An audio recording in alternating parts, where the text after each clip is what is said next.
Hi everyone, I hope you're all having a great week.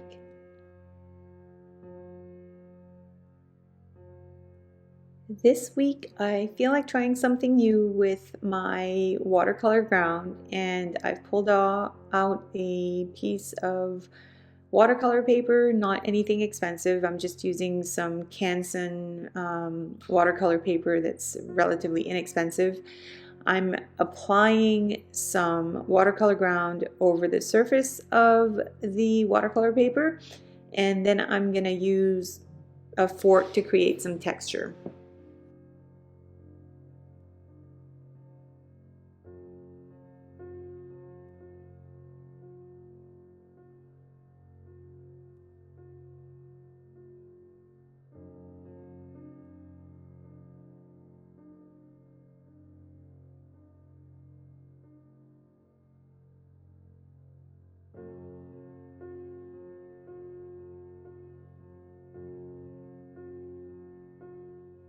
I'm also going to use one of my inexpensive stencils to create some texture of a different kind so that my painting has a variety of textures. And once I'm done applying the watercolor ground to these pieces of paper, I'm going to let them completely dry before moving on to the next step.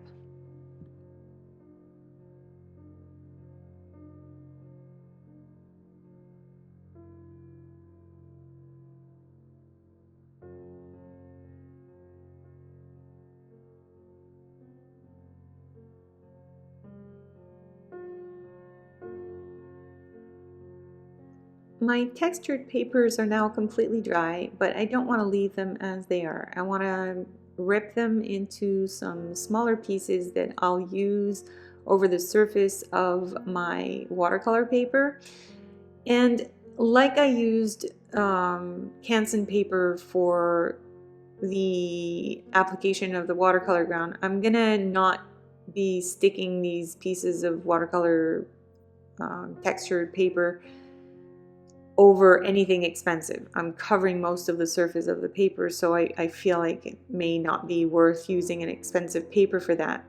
However, I will say this, sometimes when I'm working on less expensive paper, I don't necessarily like how my paint runs over the surface, and I don't feel like I can create the types of textures I usually like to create. So sometimes it may be worth using the more expensive paper just for that reason. And I do carry a variety of different qualities of paper in my studio so that I can experiment. And this is sort of an experiment because I've never really done this before and I'm not 100% sure how it's going to go. So I might as well use something inexpensive as I'm experimenting. And then at some later point down the road, if I want to recreate a similar exercise or a similar painting, I should say, using this same kind of technique, then I can always work with more expensive paper once I know how this is going to work. So I've torn my paper into smaller pieces and they're all in irregular shapes. And now I'm sort of like laying them on top of my paper and I'm trying to plan out my composition.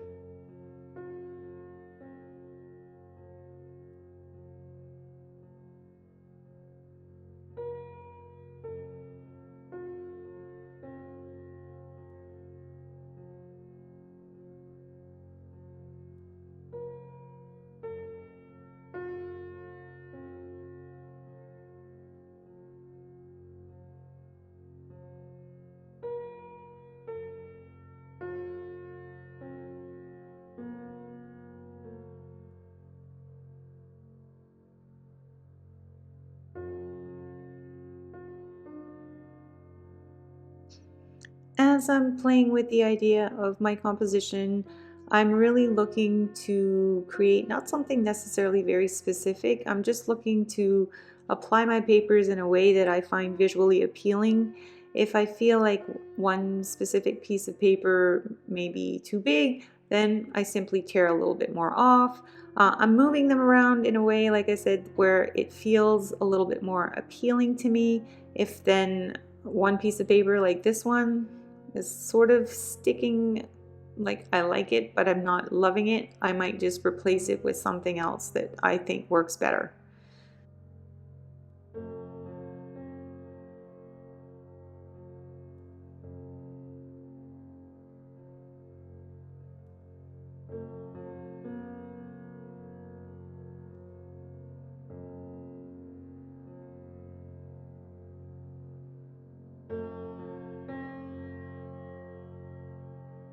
Now that I'm happy with the general layout of the composition using these papers, I'm going to move on to the next part of the process, which will be adhering the paper, these textured papers, to my watercolor paper surface.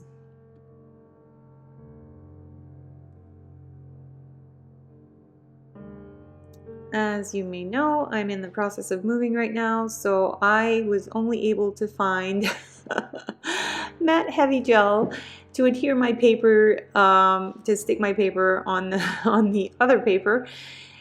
I probably would recommend more so using something like modeling paste. You could also potentially use the watercolor ground also to help you adhere your paper, but I'm not 100% sure how well that would work, and I think a modeling paste or a product similar to modeling paste would probably work the best. This matte medium heavy gel is going to work very well also, but the one caveat is that, of course, if any of that seeps over the surface of the paper and is just not covered with anything absorbent like watercolor ground, for instance, the paint won't stick to that, or it won't stick to it very well anyway. So not a problem. I have watercolor ground and I can just go over the surface of um, the matte medium gel once it's dry, and I can make it more porous using the watercolor ground. But if you want to skip this step, you can just go ahead and adhere your paper in a different way using a medium that will actually be absorbent to watercolor. Yes.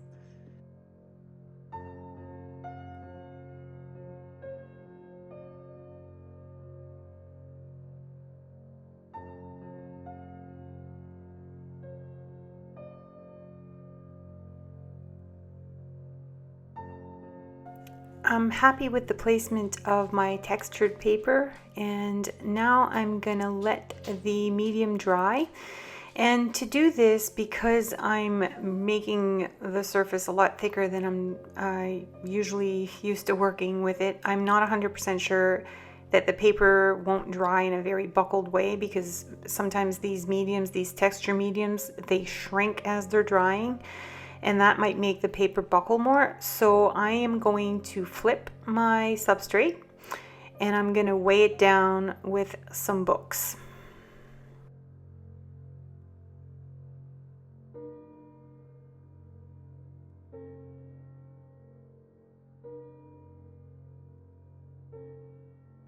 That actually worked quite well, and I'm very happy with how the textured paper dry.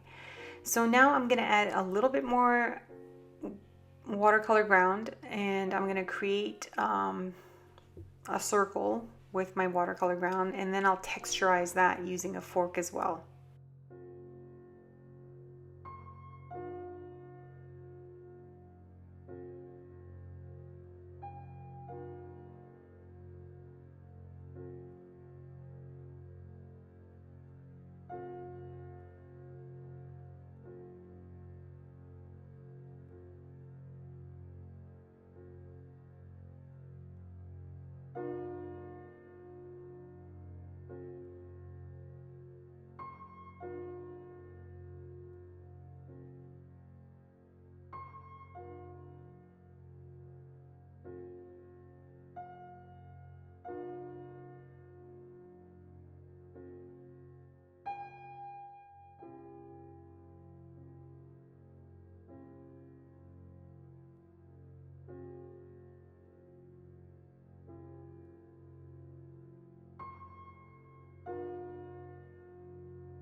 With the background now completely dry, I'm ready to start adding some color, but I am not 100% sure where to start, so I usually just try to keep things as simple as possible, and for me that usually means looking at what's on my palette, letting my intuition guide me as to which color to choose that's on my palette, and then I just add a lot of water to that color.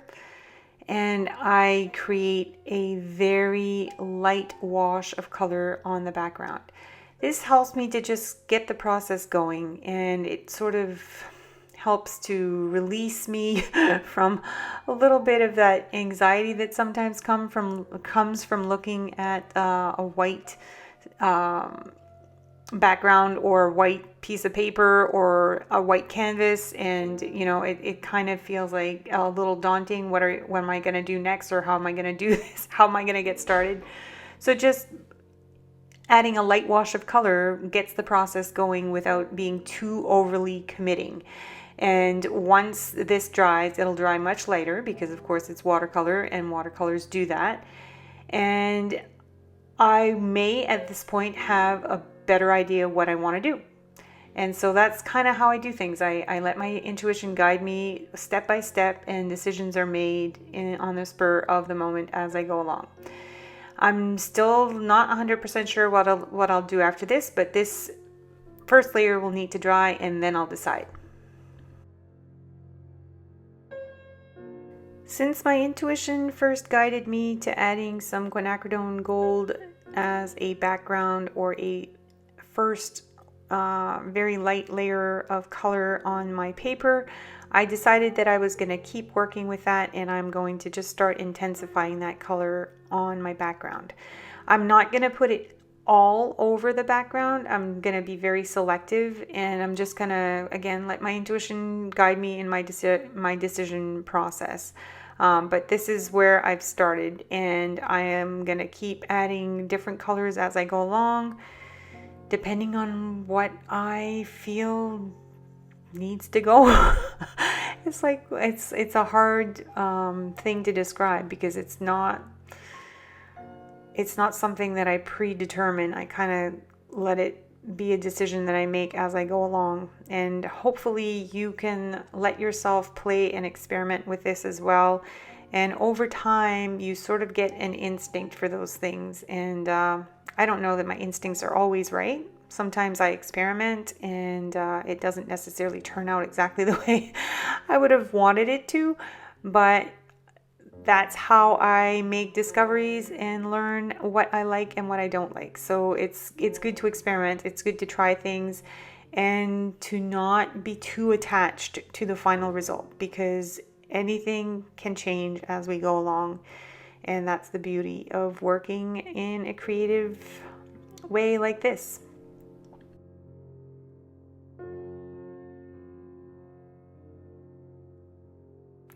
While I'm working on adding color to my background, I will fill you in a little bit on what's going on in terms of our move. We are now fully moved into our new to us house, and we're very excited to be here. We only got here a couple of days ago, and so we still have a lot of boxes to unpack, and my studio, of course, is no different. It is a smaller space than what I used to have, and so trying to figure things out, it's a little bit like working a Tetris puzzle. I'm trying to figure out where to put things, and if there are things that I should maybe get rid of, or I have a hard time with that, especially when it comes to art supplies, because I use them. And if I don't use them immediately, there's always a use for them at some point down the road, which is why I try not to purchase more stuff than what I already own, because I already own quite a bit. But anyway, yeah, we're in our new house. We're here. We're happy to be here. There are still a few things that need to be worked out. Like, for instance, our internet is a bit of an issue at the moment. We do not have internet access. Luckily, we have very good cell phone coverage, and we are able to get some lines installed so that we can eventually get internet coverage. But until that time comes, I need to figure out new ways of working. And, you know, that can be a bit of a challenge when it's not something you were really anticipating or hoping for. And I know you're probably thinking, well, didn't you find out if there was internet? Yeah, we asked. We didn't find out until after the fact, and we were so far along in the process when we did finally find out that there's very little we could do at the point where we did find out. So not the end of the world. It is getting itself worked out. We're working with our local internet provider to get lines coming to our house, which is great. And it's just going to have to be about being patient at this point and being flexible. Patient and flexible. Patience and flexible are going to be my 2 words for patience and flexibility. 2 words for the next month to 2 months. So anyway, all that being said, we're happy to be here already, being in our new environment. We've had a chance to spot some deer and lots of wildlife, and the air smells fresh. It's a lot more quiet, and we're just very happy. We're happy with our move, and we're especially happy that we're finally done with the getting the stuff here part. Now it's just about getting settled and getting used to our new environment.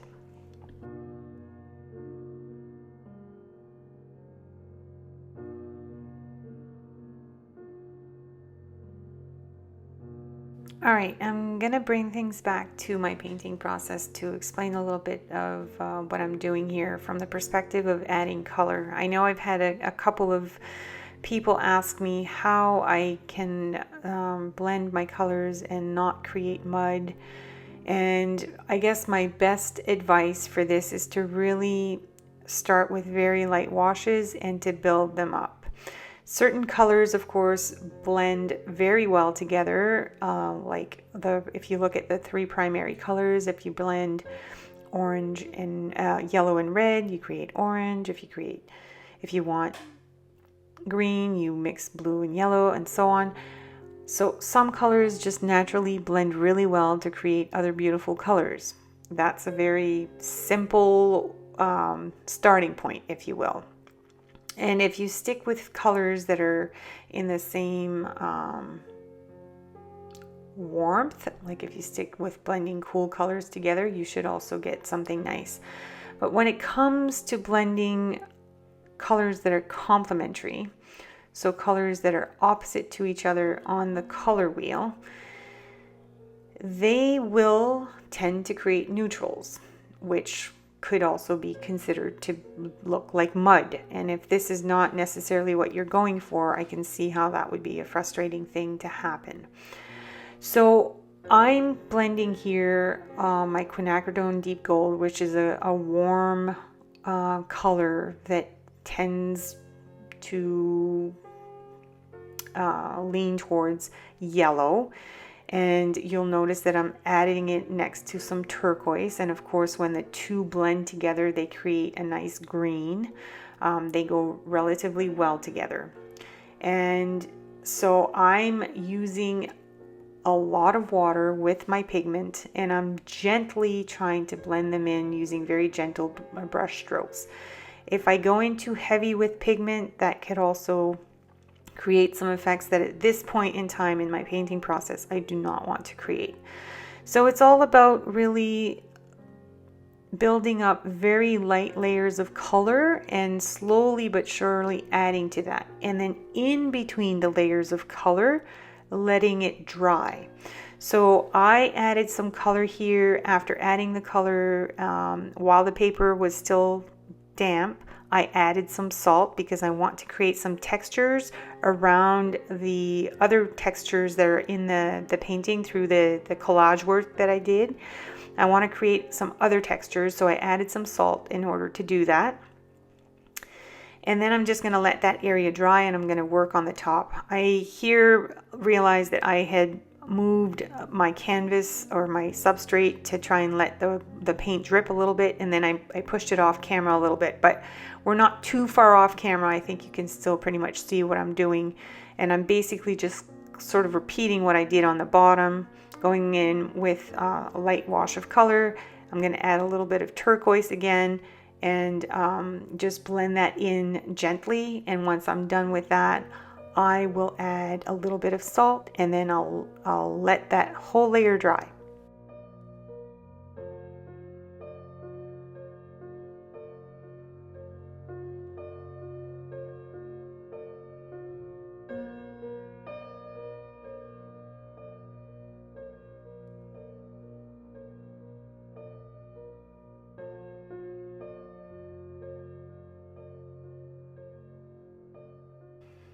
My surface is now completely dry, and I've rubbed the salt off the areas where I added salt. And now I'm coming back in with a damp brush, and I'm adding a little bit of water over the other parts of the painting where I want to add some color.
I've decided to come in and add some purple in this area of the painting, and since the paint that's on this part of the painting is still wet, it's going to blend a little bit with the purple to create a different color.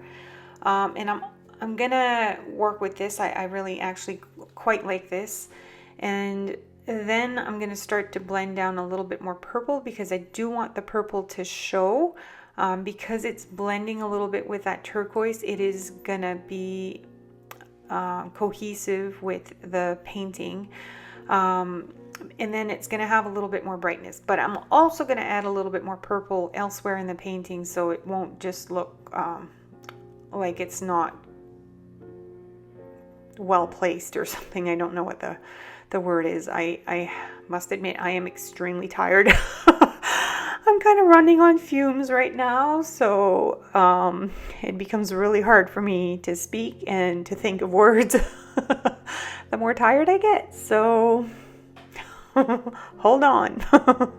Who knows what's going to come out of my mouth. I thankfully do have the ability to edit, so I can always edit anything that doesn't seem too coherent out of this soliloquy. Anyway, I hope I'm making sense. As usual, please don't hesitate to ask me questions if you have any questions, or if I say something that seems to not really jive with what I'm doing. I will not take offense to any questions you may have, and I always love connecting with you, so don't hesitate to do that.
I've been leaving this section of the painting untouched for a while because I wasn't 100% sure what to do with it. I did know I wanted to do something different.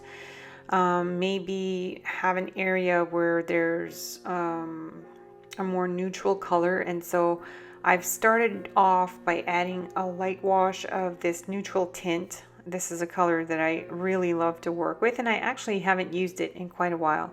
It's a color that blends really well with other colors to create neutrals, and it's also a really nice dark color without having to be too dark. It's not as dark as black, if you will, and I really love it. So I thought I'd start with adding a light wash of that and then see where my intuition guides me to going next.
All right, so now I am going to start to add some more purple to what I will consider to be my focal point of this painting.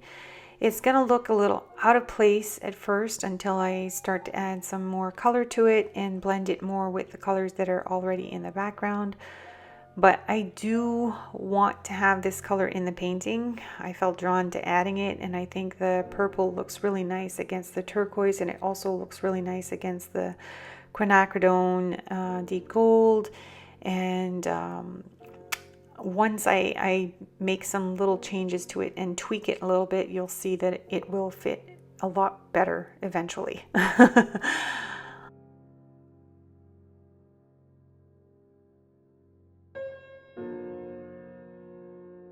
Now I'm going to start working in the area where I added the neutral tint a little bit more. I have decided to come in with some quinacridone deep gold, and I'm going to make that area a little bit warmer than it currently is.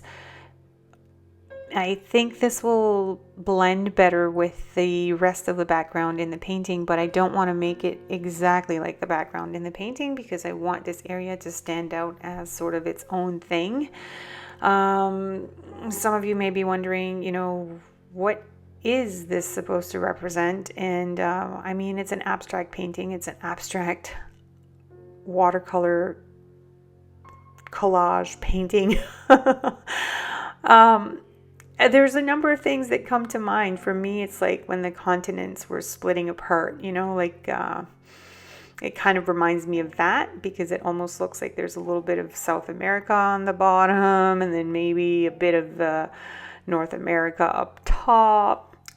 I mean, it's an abstract. It's not going to look exactly like anything that's out there. I wanted to create a textured piece, and, you know, sometimes a theme doesn't really emerge until the painting is well along its way. And this is sort of, I guess, what's happening here.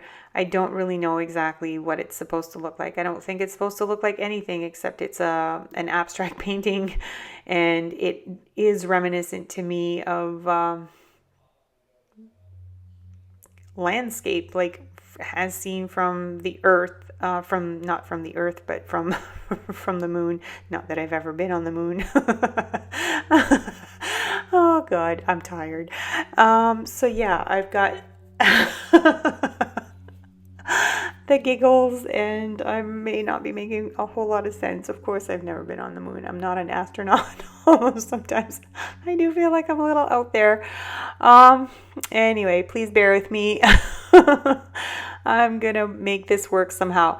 Now, yes, it's like I'm saying, it's an abstract painting. It doesn't look specifically like anything, but I do want the composition to work. And so I'm working on adding some neutrals and adding some darker values of color to make the composition more interesting. This brown as it is right now doesn't really add a whole lot of, you know, anything that seems cohesive at this point, but I do think in the end it will make sense when I brighten up my colors. What I am looking to do with this Van Dyke brown is add some dark value contrast, and so that's what I'm doing. And I don't want the Van Dyke brown to be the complete focus of that area, so I am keeping some lighter areas where the quinacridone deep gold is showing. And I think that's important because it helps it be more cohesive with the golden tones of the quinacridone in the background. Hope that makes sense.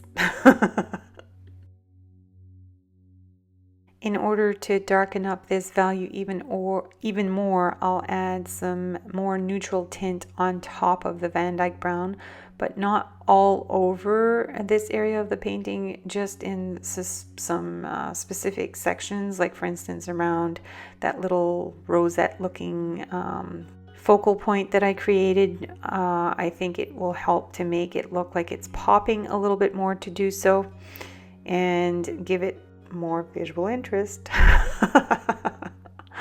OMG, I am tired. To to warm up this area just a tad more, I've decided to come in with some light red. It's a very earthy color and I think it will work really well with this painting. Now, because I've added it in this section, I'm going to want to spread it a little bit more into the rest of the background of the painting, and I know exactly how I'll do that.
Okay, now it's time to make that little purple rosette a little bit more cohesive with the rest of the painting, and in order to do that I'm going to add a wash of blue over the surface of that textured item in my painting. I don't want to completely cover the purple. I want some of it to show through, and by just glazing a light wash of this blue on top of the purple, you'll still be able to see it, but it won't be quite as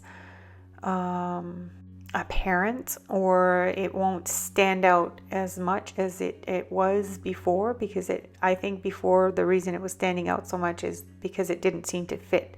So I'm adding this blue in order to make it come together with the rest of the composition of the painting. At this point, I feel like I'm done adding colors to the background of the painting, and I'm ready to add a few little details using my pens. I'll keep the details very simple. Some of my favorites, of course, if you've been watching my channel for a while, you know I love to work with vertical lines. And the vertical lines in this case that I'm drawing with my extra fine tip pen also are reflective of some of the texture you see in the painting. And then I'm also going to add, using my fountain pen, a little bit of stippling just to add some dark value contrast. And again, I am keeping it super simple. I'm not going to add anything other than this with my pens. And then I'm going to move on to adding some metallics using Star Gold, of course. And I think I'll also probably work with some magic green. I'm not 100% sure yet exactly how I'll use the magic green, but I think it would fit really well with this painting.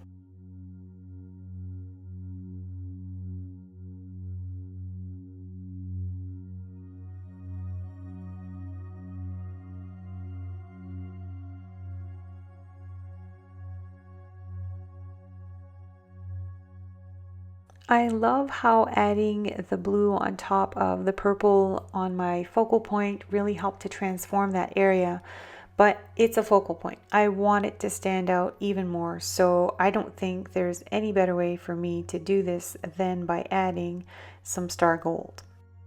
Even though I am currently working in my studio, most of my art supplies are still packed, and so I don't have access to everything, but if you wanted to work with a color different than Star Gold, another color that I really love, that I kind of wish I had out right now, is my 24 karat Merc Gold by CSY Art Gallery. I don't have it with me because it's packed away, but it would work really well with this painting, and I kind of wish I had kept it out. But anyway, it is what it is. I kept out the essentials, and Star Gold had to be one of them. And of course, you know, in order to be able to pack and keep working and all this stuff, I had to try to be more of a minimalist. And so I only packed exactly what I needed in order to be able to complete this painting. And I will be looking forward to working with the rest of my art supplies. My art supplies at a later time. But I think the Star Gold is working really well with this painting. It is, I love how it looks against the purple and the blue in that little rosette looking swirl. I do feel I'll need to add a little bit more of it elsewhere in order for this whole thing to sort of come together. But yeah, I am liking how it's looking at the moment. And as I'm doing this, I'm also thinking that maybe this little rosette could be where I could add some of that magic green. We will see very shortly. Kind of liking how this swirl is not really a perfect swirl. Did I say squirrel or swirl? I meant swirl, not squirrel. There are no squirrels in this painting. Only one swirl. Oh my God, I'm so sorry. I'm tired, like I said before. All of a sudden I lose my ability to speak when I'm tired. It's an interesting phenomenon. Anyway, like I said previously, I think it's good to add a little bit more gold to other areas of the painting just to make everything more cohesive. I love that swirl. I love how organic it looks. And I think this is now leading me to knowing exactly where I'm going to add that magic green. And it's going to have to be a little bit in the swirl and a little bit in those little squares. And I think that will do the trick.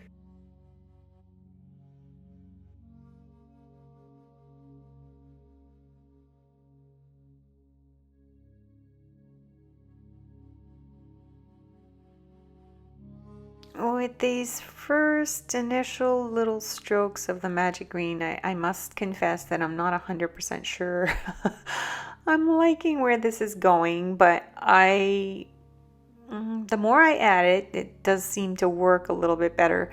It just, I don't know. I don't know if it's because it's right against the star gold or what's going on. It just, for some reason, is kind of having a little bit of I'm having a cognitive dissonant moment of, does this make sense? But I'm going to keep doing it. My my intuition sort of guided me to doing it. And so I want to sort of play it out, see how it works out in the end. I do think it looks really nice against the blue and the purple. And so I kind of want to add it there. And maybe it would have been better for me to add the magic green on top of the swirl instead of adding the gold and the magic green. Maybe it would have been better to just do the magic green, but the star gold is already there, and I could try to brush it off, but it's not going to brush off that easily on a textured surface like that. So I'm just going to stick with it and make it work somehow.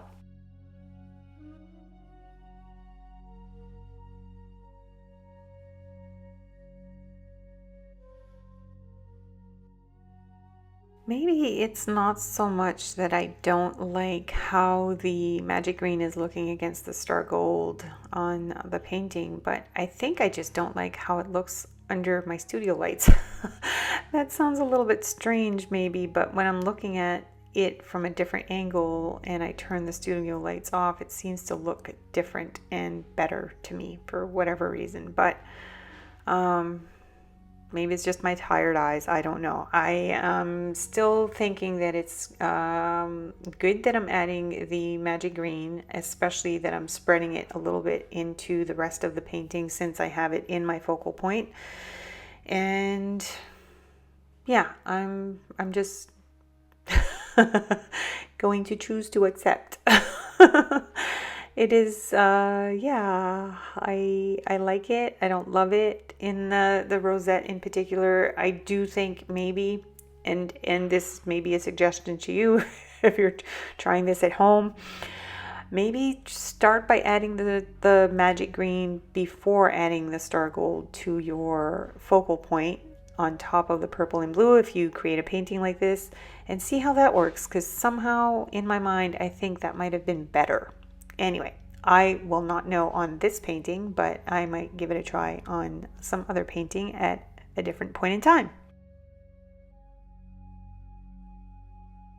For the most part, I really love this painting. I am not 100% crazy about my little focal point rosette, but I do like it. I like that it's different and that it stands out from the rest of the items in the painting. I do sort of wish I could go back and undo the star gold on the rosette and just do the magic green, but you know, that was a nice lesson to be learned, and definitely something I will take with me as I go forward. I really loved adding those collage papers to my watercolor paper because the textures of where the paper was torn, along with the textures created by the watercolor ground, I think it really just all looks pretty cool. And actually looking at this little rosette up close, I like it even more. So maybe that's all I needed to do. Like I said, maybe my studio lights are just not doing it justice, because looking at it from up close, I actually really, really love it. Anyway, all of this said, thank you so much for joining me on this journey. I hope you have a wonderful week, and I wish you, as always, happy creating!